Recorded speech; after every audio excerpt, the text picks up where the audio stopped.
మాట్లాడుతూ ఉంటే మా నాగబాబు నెల్లూరు సర్వోదయ కాలేజ్కి సెక్రటరీగా పనిచేశాడు విద్యార్థి ఎన్నికల్లో. విఆర్ లా కాలేజీలో సెక్రటరీగా పనిచేశాడు, గెలుపొందాడు.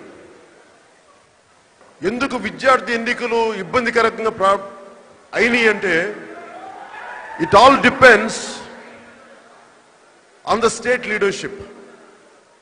విద్యార్థి ఎన్నికలు ఎలా అయిపోయినాయి అంటే, నా చిన్నప్పుడు మా స్కూల్లో కూడా స్కూల్ ఎస్పీఎల్ స్కూల్ పీపుల్స్ లీడర్కి ఎలక్షన్ జరిగాయి. సడన్ గా నా ఫ్రెండ్స్ అందరూ వచ్చి సడన్ గా క్లాస్ రూమ్కి వచ్చి అందరూ నమస్కారం పెట్టి నా పేరులోనే. మేము అనుకున్నాం వీడేంటి రాయుడు, మా నిన్నదాకా పక్కన వీడేంటి.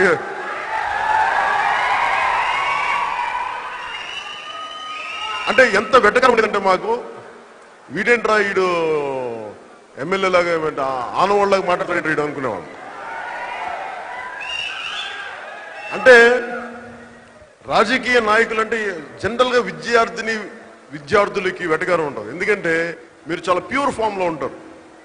సమాజం ఇలా ఎందుకు ఉండాలి, ఇలా ఉండాలి కదా అని చాలా ప్యూరెస్ట్ ఫామ్లో ఉంటారు. నేను ఆ ప్యూరిటీని విద్యార్థి దశలో ఏ ప్యూరిటీ అయితే పెట్టుకున్నానో అది కాపాడుకోవడానికి నాకు ప్రాణాంతకం ఉండేది. కరప్ట్ అవ్వకుండా మీ విద్యార్థి దశలో మీరు ఎంత ప్యూరెస్ట్ ఫామ్లో ఉన్నారో, మీరు ఎదిగే కొద్దీ రకరకాల మలినాలు వస్తూ ఉంటాయి, కాంప్రమైజ్ అయిపోతాం, అలసిపోతాం. నేను చిన్నప్పుడు చూసిన చాలా మంది విద్యార్థి దశ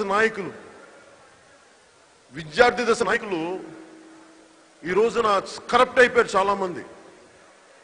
అందుకనే విద్యార్థిలో ఉన్నంత ప్యూరిటీ మీ చివరి రోజుల వరకు కాపాడుకోవడం చాలా కష్టసాధ్యమైన పని. నేను అది ఈ రోజు వరకు నేను కాపాడుకుంటూ వస్తున్నాను, కాపాడుకుంటానని నేను అనుకుంటున్నాను. ఈరోజు నెక్స్ట్ వచ్చే